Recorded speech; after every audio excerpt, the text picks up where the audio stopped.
guztioi eta eskerrik asko gaur Zornotzako Zelaieta zentro honetara gerturatzeagatik. Zornotzako alkatearen izenean hemen gurekin dago Ainhoa Salterain Andrea eta berak esan dit bere ordez zeuei baita ere ongi etorria emoteko, beraz alkate Ainhoa zure partez guztioi ongi etorria ematen dizuet. Uste dut hemen gauzen guztiok badaukagula zerbait amankomunean eta bakoitzak bere jardunean badaki zertan dabilen, ezta? Baina askotan ez dugu ematen gizartearen aurrean irudi bateratu bat. Guk badaukagu batzen gaituen zerbait uste dut, ezta? Eta elkarrekin norabide berean mugitzen bultzatzen gaituen zerbait. Eta hori jarduera fisikoaren sustapena da. Hemen gauden guztiontzat, modu batera edo bestera, euskal gizartearen osasun fisikoa eta ongizate emozionala lehentasunezkoak dira. Bakoitzak bere ereduan, bere herrian, bere eginkizunetan, baina begirada, edo goi mailako begirada bat emoten badotzegu egiten dugun lanari, azkenean euskal gizartearen osasun fisikoa eta ongizate emozionala lehentasun moduan ditugu. Beraz, lehenik eta behin eskertu nahi dizuet egiten duzuen lana. Benetan, Eusko Jaurlaritzaren aitortza. Batzutan, gobernu moduan, Akoban, herri administrazio koordinaziorako batzordean batzen gara, bai aldundiekin, bai eudeleko ordezkariekin eta hiribureko ordezkariekin. Eta hor gure aitortza ematen dugu, baina batzutan bilera horiek ez dira publikoak eta berbeiten duguna ez da gizarteari plazaratzen. Beraz, gaur da eguna, zeuen aurrean, aitortza horri berriro hitzetan jartzeko aitortza hori. Ez dakit dakizuen edo ez, baina gure gobernuaren konpromisoa edo ardatz nagusietako bat bada pertsonak erdigunean jartzea, ezta? Izan ere, mundu osoan bizi dugun erronka demografikoari aurre egin behar diogu, gizartearen bizi itxaropenak handitzea izan du, eta biztanlerien adinekoen proportzioa ondo dakizue, hori ekarri du. Eta lehentasunezko erronka izango da zahartzarora ahalik eta osasuntzuen eta bizi kalitate altuenarekin iristea. Euskal gizartea ongizatean hasten lagunduko duen konpromisu bat hartu dugu gobernu moduan eta jarduera fisikoa sustatzea giltzarri izango da erronka horri aurre egiteko. Pertsonen ongizate integralerako eta euskal komunitate osasuntsuago baterako. Decía que el objetivo de nuestro gobierno es que crezcamos en bienestar, que la sociedad vasca crezca en bienestar y entre otras muchas cosas, la actividad o la promoción de la actividad física va a ser un elemento clave para ese bienestar integral de las personas y para una comunidad vasca más sana. Y queremos y debemos, yo creo también, que seguir buscando nuevas fórmulas para reforzar y ampliar ese bienestar como sociedad, ¿no? Sabiendo que ese bienestar integral incluye la salud física y emocional que van íntimamente relacionadas y que nos van a ayudar a que guíen esta agenda que tenemos para los próximos años. Y las personas que nos hemos reunido hoy aquí, yo creo que consideramos de una manera u otra cada una de nosotras desde la labor que nos toca hacer que la actividad física y el deporte son herramientas fundamentales para la promoción de la salud individual y colectiva. Y os tengo que dar las gracias no solo por haber venido a esta llamada que os hemos hecho, sino también por la labor que realizáis, cada una de vosotras desde vuestras responsabilidades en vuestros municipios, en vuestras empresas, en vuestras asociaciones. Os quiero dar también las gracias a las instituciones que nos reunimos en ese punto de encuentro que es la Comisión para la Coordinación Interinstitucional, las Diputaciones Forales, Eudel y las capitales. Y a pesar de que ahí tratamos de coordinar políticas, creo que lo que hoy estamos haciendo de una manera o de otra, y esperemos además que en próximas ediciones nos acompañen más agentes, es trasladar, yo creo que un mensaje muy nítido a la sociedad vasca. Yo sé que cada una de vosotras y vosotros lo trasladáis en vuestros quehaceres diarios, pero cuando nos unimos todos para trasladar este mensaje, creo que somos más fuertes. Horregaitik, eskerrik asko.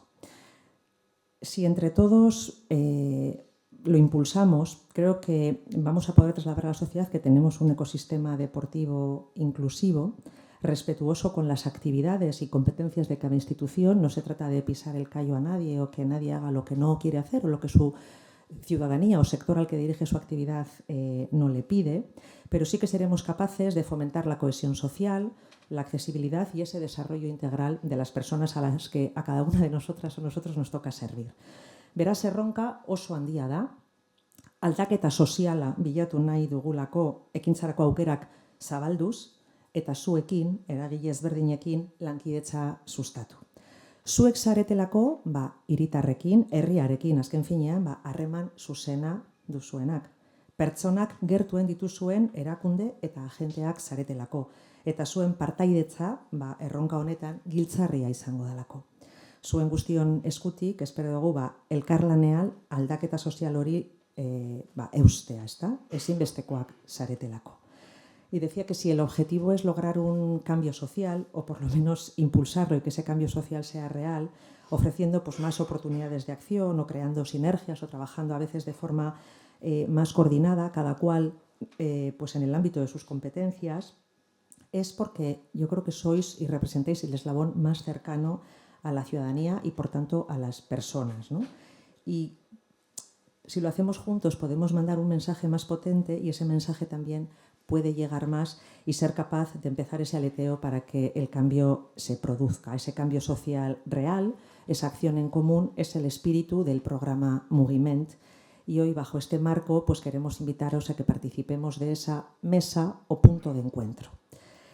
Queremos que sea un foro de coordinación y de asesoramiento mutuo, de contraste, que nos permita debatir, priorizar, también que nos ayude a nosotros como gobierno, tras escucharos, orientar mejor nuestras políticas y también que nos ayudéis a cumplir nuestros propios compromisos concretos que ya los tenemos recogidos en el Plan de Acción Mugiment 2025-2030 y que después queremos compartir con vosotras y con vosotros.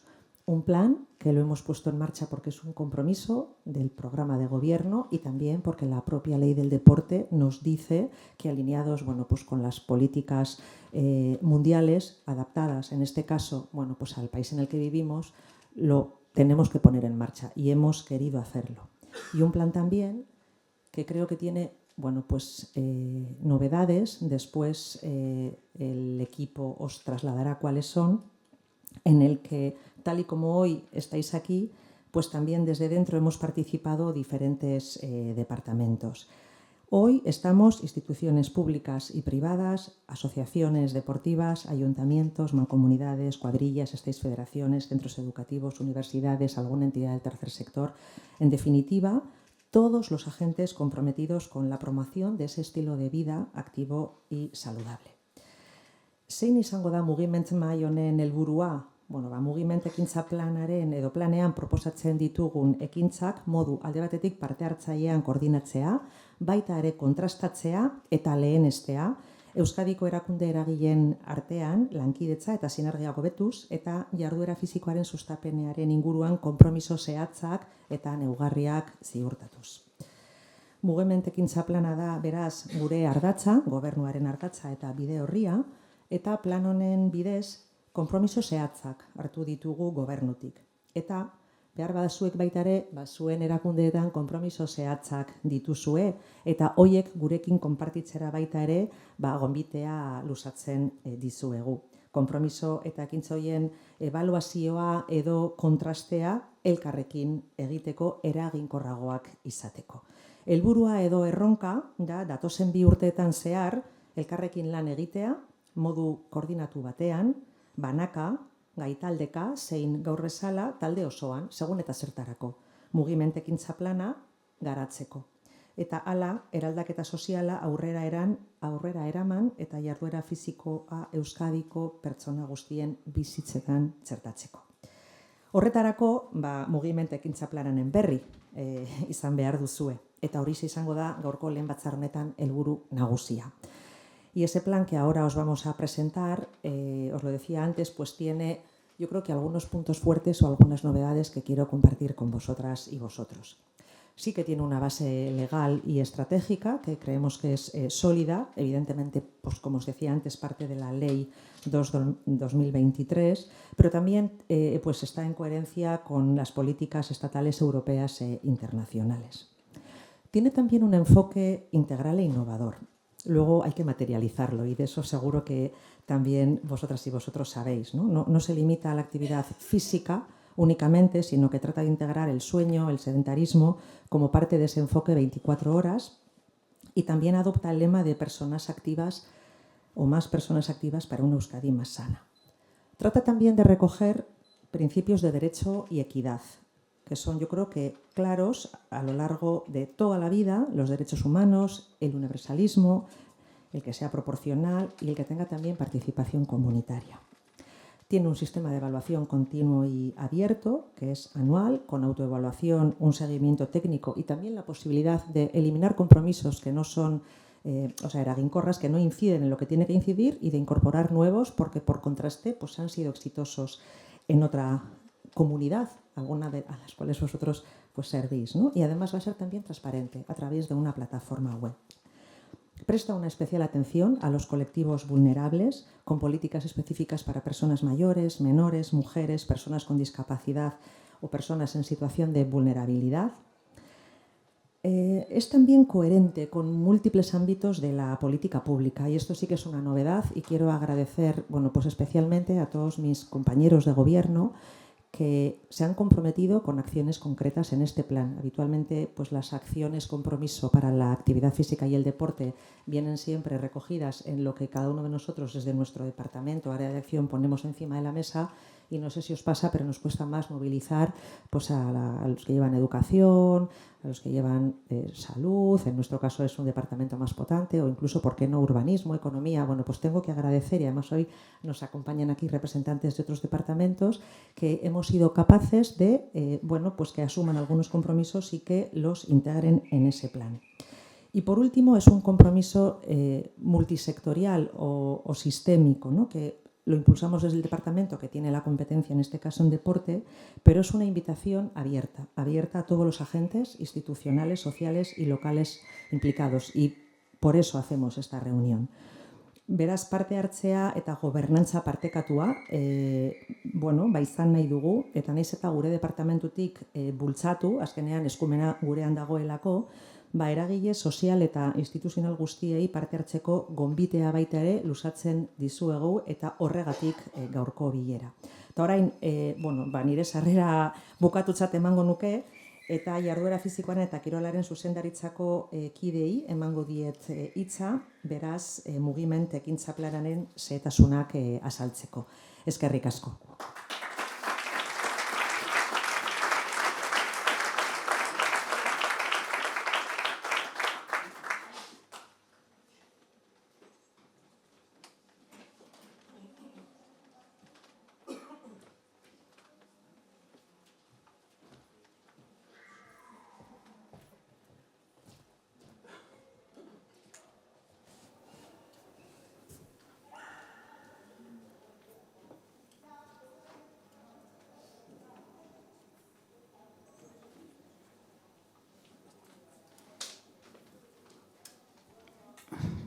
Lehenik eta behin, egunon, eskerrik asko, lehendakari orde, Bengoetxea Andrea, alkate, agintariok, beste instituzioetako ordezkari politiko, teknikari, lagunak, lankideak, guztioi eskerrik asko ona gerturatzea arren. Kanpoan geundela, pertsona batzuek, urteetan honetan egon direnak, esan didate, Gorka, bazen garaia horrelako momentutxu bat izatea jarduera fisikoaren sustapenean, hainbeste urteetan egon ostean, horrelako aitortza orokortu bat egitea. Gidoia saltatu dut, ze hori da benetan inpaktatu nauena. Zenbatetan, hainbeste lan eginda, ze gutxitan denbora hartzen dugun ere, aitortzeko lan hori, elkarren artean ere egiten ditugun esfortzu kolektiboiek ere aitortzeko, eta baita ere bizi berritzeko eta indartzeko. Aurreko mendeko 80. eta 90.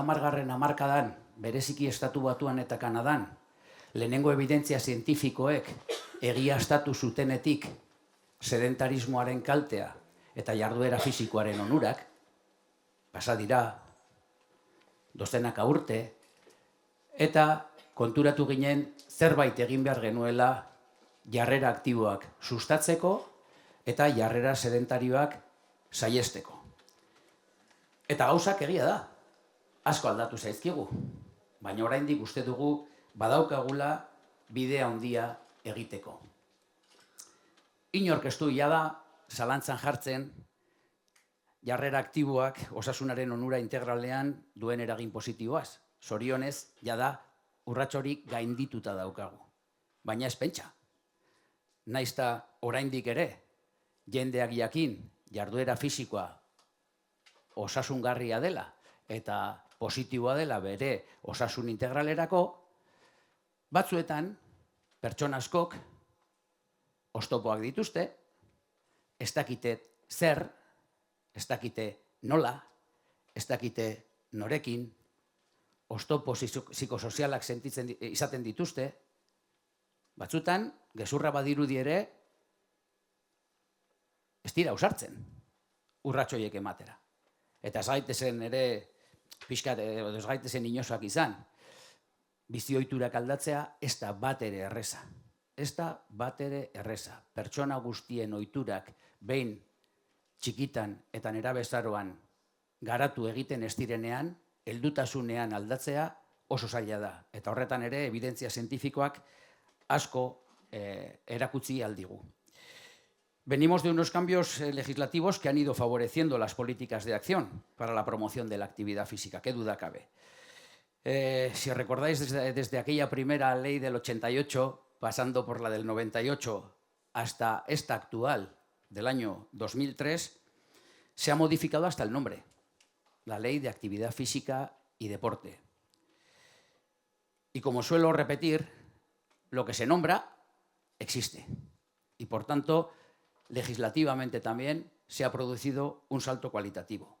La introducción del título 3 de la ley es, entre otras cosas, el germen de ese cambio, o permitidme una corrección, o quizás sea la manifestación y poner negro sobre blanco lo que ya se venía haciendo desde algunos sectores, tanto públicos como privados. Es ampliar la mirada de la promoción de la actividad física y la vida activa más allá de las direcciones o departamentos encargados del área. Es decir, no las direcciones y departamentos exclusivos de deporte somos los encargados de esto. Y esto, afortunadamente, durante los últimos años, los que hemos estado muy involucrados en este ámbito, lo hemos sabido, pero realmente ha costado que se plasmara en la ley de 2023. Y eso también es un elemento cualitativo. Hemen gauden guztiontzat, modu batera edo bestera, euskal gizartearen osasun fisikoa, psikologikoa, ongizate emozionala, lehentasunekoak dira. 7 izan dira, objektiboki mugimentekintza plana eta mugimen mahai honen euskarri nagusienak. Legearen 3. titula, aipatu dugun bezala, agintaldi hasieran egin behar dugun plana 20. xedapen gehigarriak aipatzen duen bezala, eta horregaitik 2024-2028 agintaldi honetarako gobernu programan txertatuta geratu zen konpromiso eta ekimen gisa. Duda barik eta isolatuta bizi ez garelako, Europa eta estatuko estrategiak aintzat hartu behar ditugu. Baina, hori bai, gure ibilbide propioa egiten jakin izan dugulako. Izan ere, estatutik mugitzen garenean, zuetako askori gertatuko zaizuen bezala, puntu bateko inbidiaz esaten digute zenolako urratsak eman izan diren Euskadin jarduera fisikoaren sustapenean. Batzutan kanpora joan behar izaten gara aitortza jasotzeko. Aitzindariak izan gara, eta etorkizunean ere aitzindariak eta berritzaileak izan nahi dugulako beste pausu garrantzitsu batzuk eman nahi ditugu. Hori horrela, GAPA, edo Global Action Plan of Physical Activity, nazioarteko estrategiaren ildoak, ebaluatzeko irizpideak eta erronkak txertatu eta erabiliko ditugu gure ibilbidea nazioartean alderatze aldera. Tenemos entre todos los agentes y todas las entidades que hoy nos reunimos aquí la oportunidad, como ha dicho la vicelehendakari, de aportar al bienestar de las personas. No es una cuestión simplemente de acción, sino del impacto que tiene en nuestros vecinos, vecinas, en nuestros familiares. Tenemos que aportar nuestro saber, nuestros recursos y, sobre todo, el trabajo en común.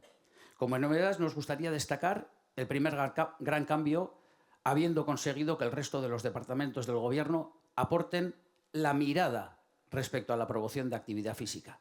En muchos casos, ni siquiera se era consciente que esas iniciativas que se desarrollan pueden tener un impacto positivo o negativo en las conductas activas. Y por fin hemos conseguido que se tenga esa mirada. Y como pasa también en las políticas de igualdad o en las de inclusión, sin la mirada el resto no suele venir.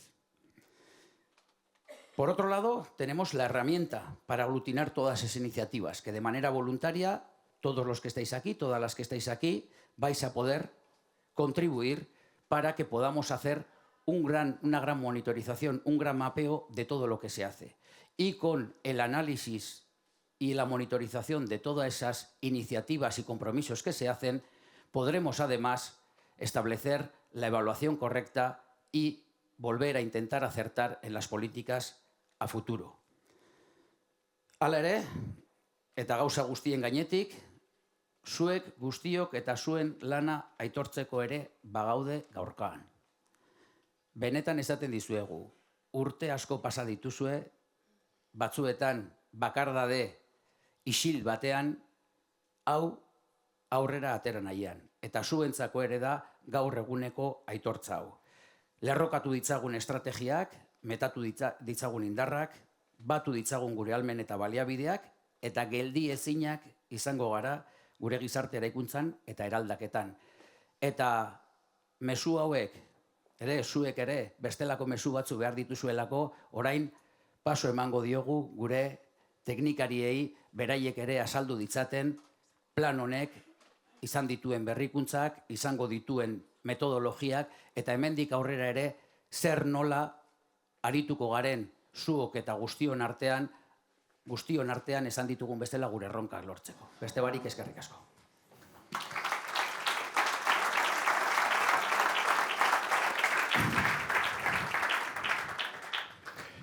Bueno, egunon. Mikel Bringas naiz, Eusko Jaurlaritzako jarduera fisikoaren eta kirol zuzendaritzaren teknikaria. Sailburuak eta zuzendariak planaren albo batetik zergatia eta arrazoiak, eta orain arte jarraitutako bidea azaldu dizkigute, eta ni saiatuko naiz labur-labur azaltzen zeintzu dian plan honen oinarri teorikoak.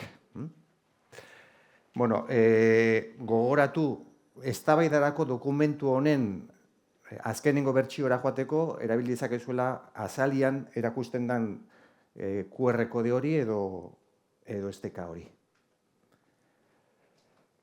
Bueno, para comenzar quizás voy a intentar explicar cuál es el ámbito de actuación de este plan.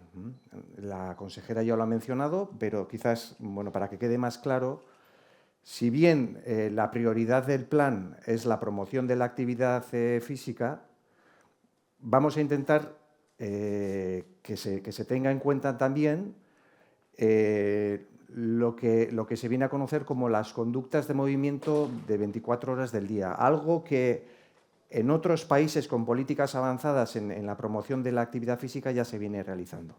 Australia, Nueva Zelanda, Sudáfrica o Canadá actúan de esta manera y nos gustaría a nosotros también, por lo tanto, que la promoción de la actividad física sí, pero el intentar disminuir las conductas sedentarias y a su vez mejorar la calidad del sueño sean objeto también de este plan. Por otro lado, por otro lado, en los compromisos que luego Male nos va a explicar de manera más detallada, vamos a intentar priorizar a aquellos que estén destinados a que las personas inactivas dejen de serlo, pero asimismo aquellos otros que pretendan que las personas activas lo sean más, también pues, van a ser bienvenidos. Urrena, mesedez.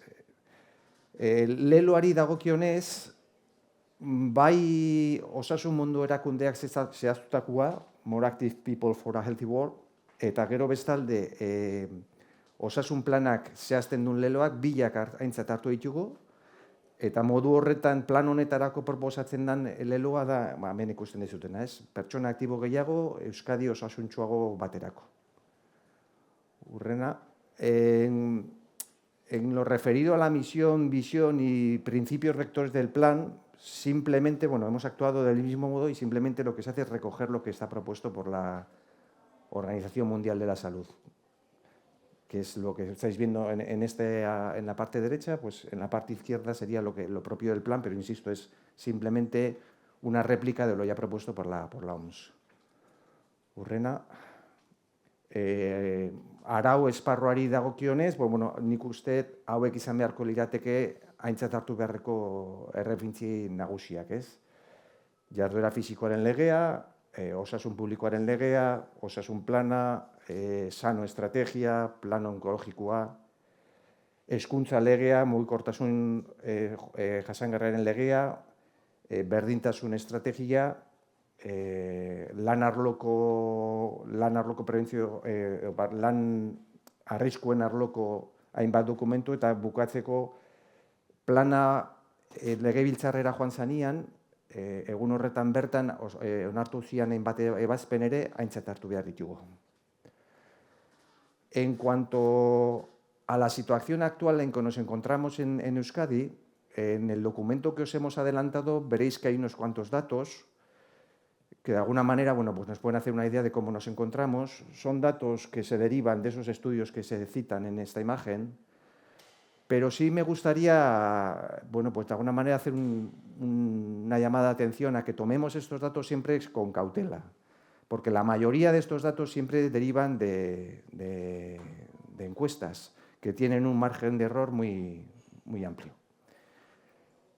No obstante, bueno, pues teniendo en cuenta que en esta sala hoy hay representantes de salud y asimismo también del Departamento de Educación, sí me gustaría destacar la oportunidad que supone Eusfit Moviment, el sistema de monitorización de la condición física de la población escolar, que, insisto, es un sistema que evalúa la condición física, no la actividad física, y esto nos da pues, una imagen más fiel, ¿no?, de lo que es la realidad en que vivimos. Pero sí también quiero avisar, o de alguna manera quiero animar, quiero dejar claro que para que le saquemos todo el provecho que este sistema nos puede aportar, es imprescindible que se avance en el acuerdo entre los tres departamentos, y esperamos que esta sea una de las consecuencias derivadas de este plan. Bueno, gero, bestalde igual, guzti hau entzunda baten batek pentsa dezake dokumentuaren edukia ez dela oso berritzailea. Baina guk uste dugu hoxe izan zuen ere dela plan honen dakan indargunea. Ze aurretik, bai alde batetik jarduera fisikoaren legea eta gero bestalde osasun mundu erakundearen GAPA izeneko plan horrek oso ondo, oso garbi, oso zehatzak dira jarraitu behar dugun bidea zehazten. Alde batetik legian dauden neurri horiek, ezartzen dituen neurriak, eta GAPak proposatzen dituen ekintzak gure ustez oso iparrorratz ona dia jarraitu beharreko donabidea ezagutzeko. Bueno, eta guzti hau esan da, hurrena ja, hitza emango diot Malen lankideari, berak azalduko digu planaren garapena eta ebaluazioa, hau da, planaren benetako mamia, eta nire partez, bueno, hau da kontatu nahi dizuena, mila esker zuen arretagatik.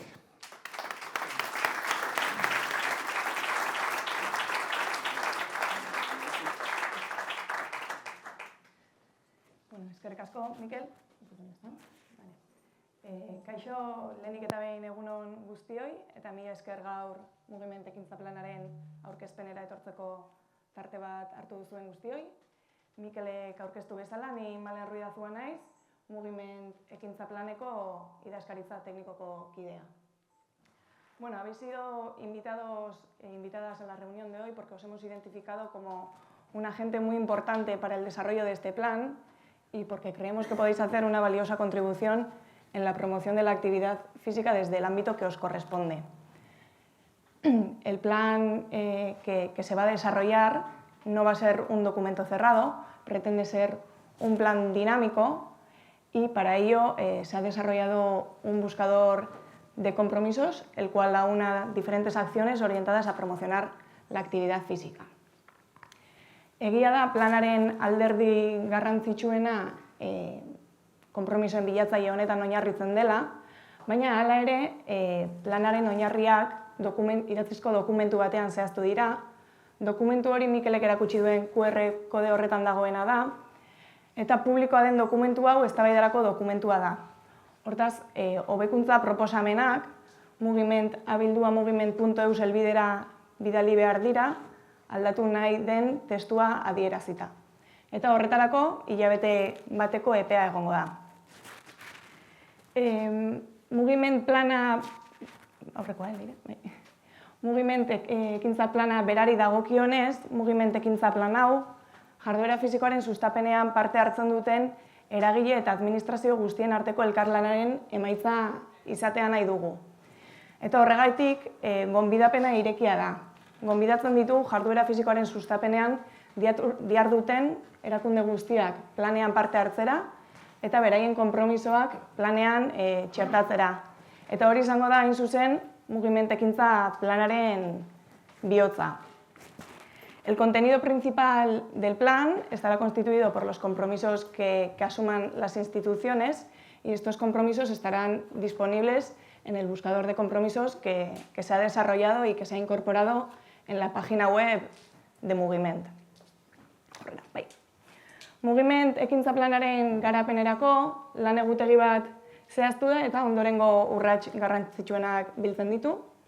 Por un lado, el pasado mes de junio, la consejera de Cultura y Políticas Lingüísticas y vicelehendakari primera Ibone Bengoechea y el director de la Dirección de Actividad Física y Deporte, Gorka Iturriaga, dieron a conocer el plan en el Parlamento.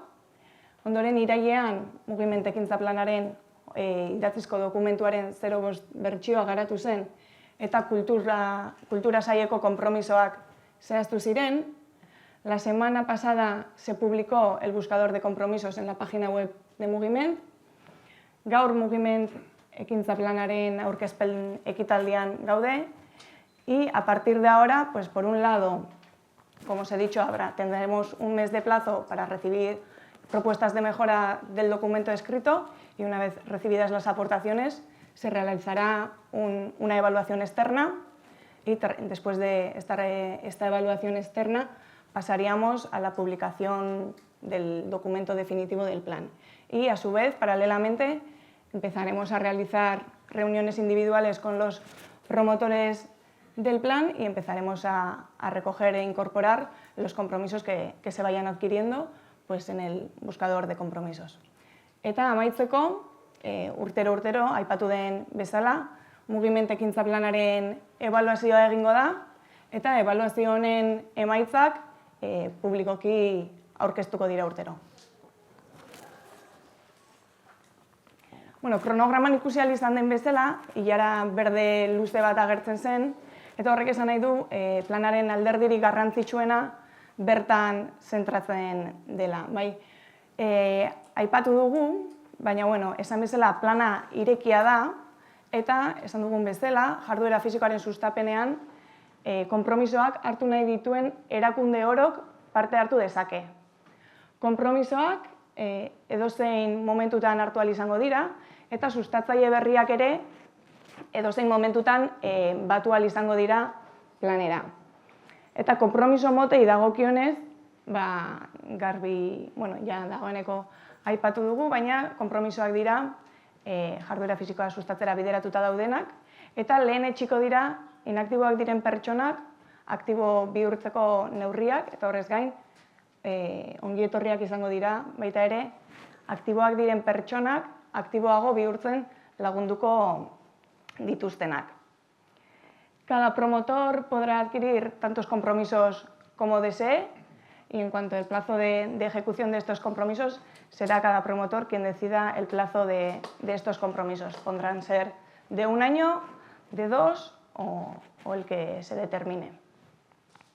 Eta planean nola argitaratuko ditugu hartzen zoazten konpromisoak. Prozesu hau burutzeko, aurkezpen ekitaldi hau eta gero idazkaritza teknikoa banakako bilerak antolatzen hasiko da planeko sustatzaileekin, eta helburu hau, bilera honen helburua izango da konpromisoak zehazten joatea. Kasu batzuetan ziurrenik konpromisoak hartzea erraza izango da, baina beste kasu batzuetan agian jarduera fisikoaren eta kirol arloan zuzenean lan egiten ez duten erakundeen kasuetan pixkat zailagoa izan daiteke. Hala ere, ziur gaude beste erakundeetan ere dagoeneko jarduera fisikoa sustatzeko programak, ekintzak eta politikak dagoeneko egiten dituzuela. Hortaz, bilera hauen helburua izango da, besteak beste ezagutzea gertutik zer dan zuen erakundeetan egiten duzuena eta balioan jartzea egiten dena, jarduera fisikoa sustatzeko zein aukera egon daitezken ikustea, eta besteak beste eredu onak izan daitezkenak ere mahai gaineratzea. Eta ondoren, planeko sustatzaileak zaretenok izango zarete konpromisoak hartzen, zein konpromisoa hartzen dituzuen erabakitzen duzuenak. Konpromiso hauek aplikazioan txertatzeko, cada promotor deberá cumplimentar lo que hemos llamado ficha de compromisos, el cual incluye los siguientes campos. Por un lado, el nombre del compromiso, el plazo de ejecución de este compromiso, en qué espacio geográfico incide este compromiso, el presupuesto que se va a destinar, indicador de evaluación y meta cuantitativa, si es que la hay, en qué estado se encuentra este compromiso, el responsable y el destinatario del compromiso, acciones a realizar en la ley y las medidas propuestas por la OMS. Estos 2 apartados serán rellenados por la Secretaría Técnica, no os preocupéis. Y luego, por último, hemos incluido también 2 apartados más de Infoplus y notas para que podáis incluir información adicional del compromiso. Vale, en el siguiente vídeo se muestra el buscador de compromisos que se ha desarrollado y las diferentes opciones que nos aportan. Vale, para entrar en el buscador tendremos que entrar en la página web de Mugiment. En el menú principal ya se ha establecido un nuevo apartado de compromisos y, como veis, ya están visibles los compromisos que ha adquirido el Departamento de Cultura. Los compromisos se podrán filtrar según el responsable. En este caso, de momento, solo tenemos los compromisos del Departamento de Cultura.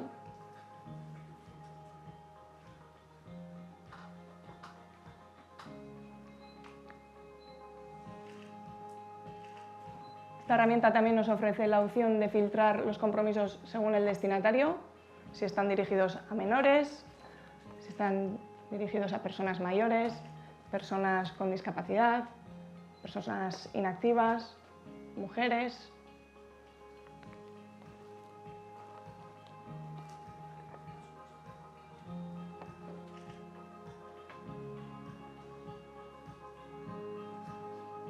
También se podrá filtrar según el plazo de ejecución de los compromisos.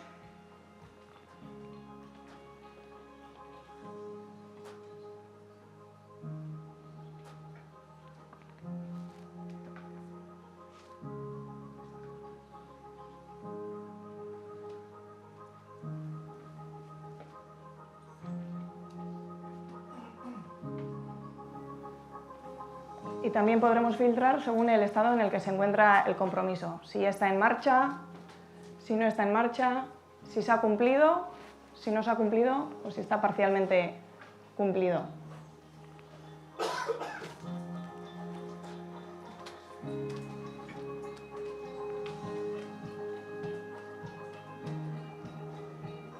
Por otro lado, clicando encima de cada compromiso, podremos ver la ficha que se ha cumplimentado por cada promotor Incluso también se puede descargar en formato PDF esta ficha.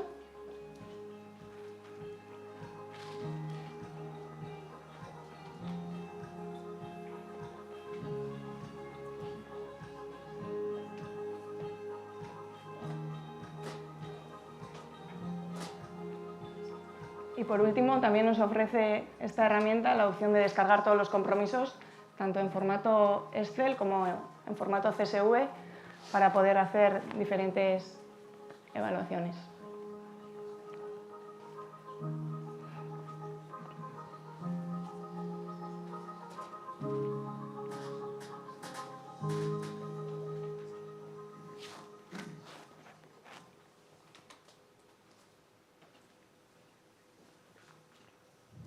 Aurrera Leire. Vale, en cuanto a la evaluación del plan de acción de Mugiment, como hemos mencionado, se realizará la evaluación anualmente y, por un lado, los promotores del plan deberán de evaluar sus compromisos, es decir, realizarán una autoevaluación de los compromisos.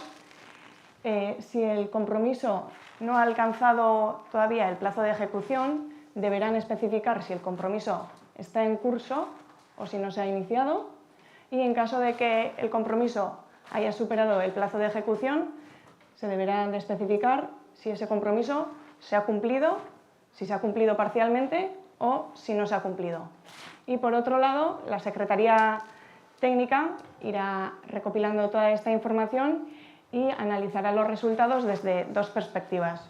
Por un lado, analizará si se están cumpliendo las medidas que ya nos determina la Ley de la Actividad Física y Deporte, y por otro lado analizaremos cómo se están desarrollando las estrategias que nos indica la OMS en el Global Action Plan on Physical Activity. Eta bueno, esan bezala, urtero egingo den ebaluazioa egingo da.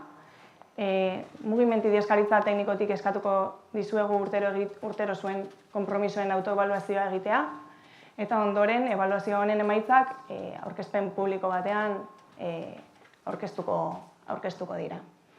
Eta bueno, azken finean, Mugiment ekintza plan honen garapenak eta ebaluazioak asmo garbi badauka, eta da jarduera fisikoaren sustapenerako kultura partekatu eta iraunkor bat sortzea. Jarduera fisikoa osasuna, ongizate emozional, sozial eta komunitarioaren zutabea da, eta horretarako ezinbestekoa da erakunde guztiok elkarlanean eta erakunde guztion parte hartze aktiboa ekintza plan honetarako. Mila esker.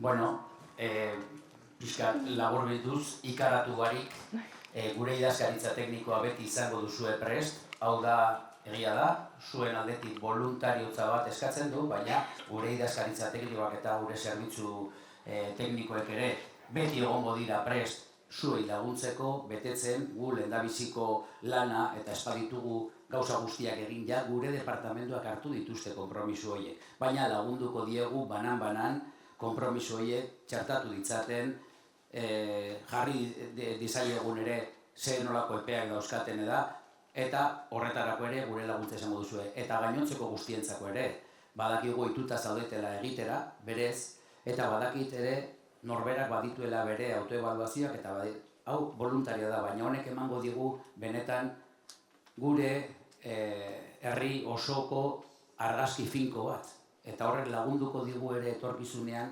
elkarren artean hartzen ditugun erabakiak ere hobeto hartzeko. Bai gobernuei, bai aldundiei, bai udalei, zein maila publiko eta pribatuetan zaudeten entitate guztiei. Nola ez, orain tartetxu bat eman nahiko genizueke norbaitek galderarik izango balu, egiteko lasai asko, kapaz ez bagara ere gauza guztiak gaur eta momentu honetan erantzuteko ez preokupatu, ze badakizue gure telefonoa, gure kontaktuak eta gure etxea prest daukazuela, guztioi bai dagokigu honetan bultzada bat egitea, eta gu izango gara ere honetan zuen laguntzaile, eta espero dugu ere zuek ere gure laguntzaileak izatea, elkarren artean egitu. Beraz, galderarik balego, ausartu, Zaila izaten da, ezta?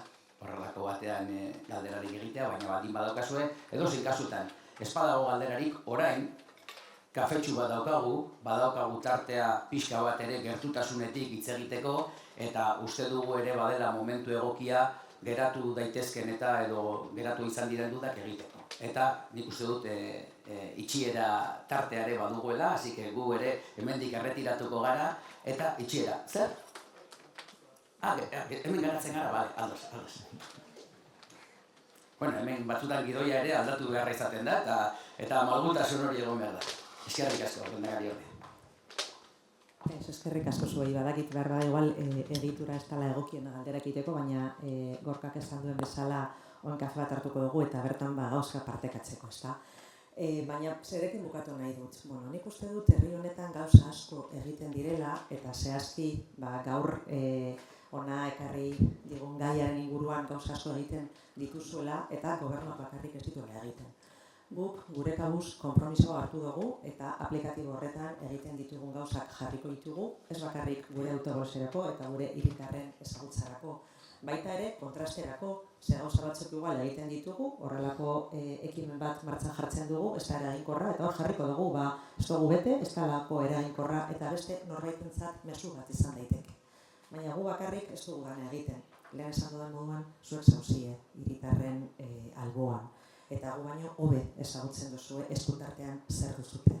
Orduan, gonbitea zabala da, badakigu zenbat gauza egiten dituzuen.